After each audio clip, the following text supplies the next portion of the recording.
Hello everyone, আসসালামু আলাইকুম। সবাই কেমন আছো? আলহামদুলিল্লাহ আমি ভালো আছি। আশা করি যে যেখান থেকে আমার ভিডিওটা দেখছো তোমরা সবাই ভালো আছো।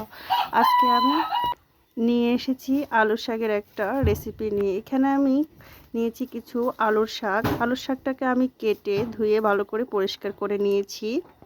আর এখানে নিয়েছি আলুর শাকটা রান্না করার জন্য আরও কিছু উপকরণ। এখানে আমি নিয়ে নিয়েছি কিছু পুঁটি শুটকিটাকে আমি ভালো করে পরিষ্কার করে নিয়েছি কেটে ধুয়ে।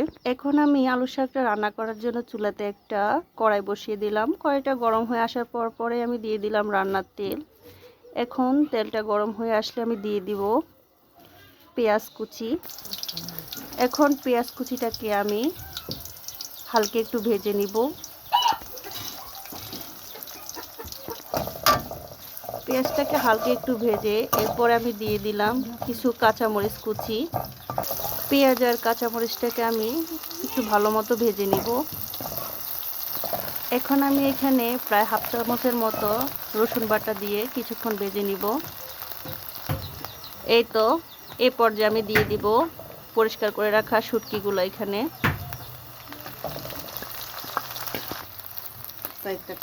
এই পর্যায়ে আমি দিয়ে দিব 1 চামচের মতো লবণ, দিয়ে দিলাম 1 চামচের মতো হলুদের গুঁড়া। এখন দিয়ে দিব পরিমাণ মতো 1 চামচের মতো মরিচের গুঁড়া। এখন আমি একটু সামান্য পানি দিয়ে মশলাগুলোকে ভালো মতো কষিয়ে নিব। এখন আমি এটাকে ভালো মতো একটু কষিয়ে নিব যে পর্যন্ত মশলাটার মধ্যে তেল না ছেড়ে দেয়। এই তো এই পর্যায়ে যখন মশলাটা ভালো মতো তেল ছেড়ে দিবে তখন আমি এটার মধ্যে দিয়ে দিব পরিমাণ মতো গরম ঝোল। দিয়ে দিলাম গরম ঝোল। এখন আমি ঝোলটাকে একটু ফুটিয়ে নিব। এই তো ঝোলটা ফুটে গেছে। এখন এই পর্যায়ে আমি আলুর শাকটা এখানে অ্যাড করে দিব। এখন এই পর্যায়ে আমি এটাকে ঢেকে দিব। এই পর্যায়ে আমি ঢাকনা তুলে আলু শাকটাকে একটু নেড়ে ছেড়ে দিব। এখন আমি এটাকে ঢেকে আরও কিছুক্ষণ রান্না করব। এই তো আমি এখন ঢাকনা তুলে আলু শাকটাকে নেড়ে ছেড়ে দিব।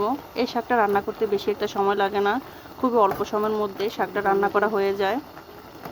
এখন এই পর্যায়ে আমি দিয়ে দিব ধনিয়া পাতা কুচি।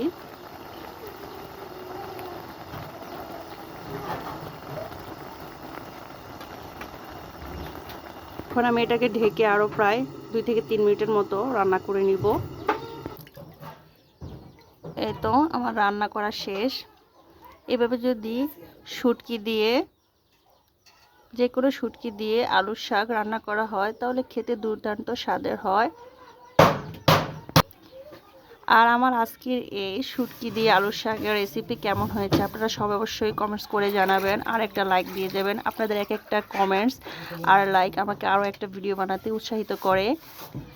এতক্ষণ থেকে আমার ভিডিওটা দেখার জন্য সকলকে ধন্যবাদ। সবাই সুস্থ থাকবেন, ভালো থাকবেন আর আমার জন্য দোয়া করবেন। আল্লাহ হাফেজ।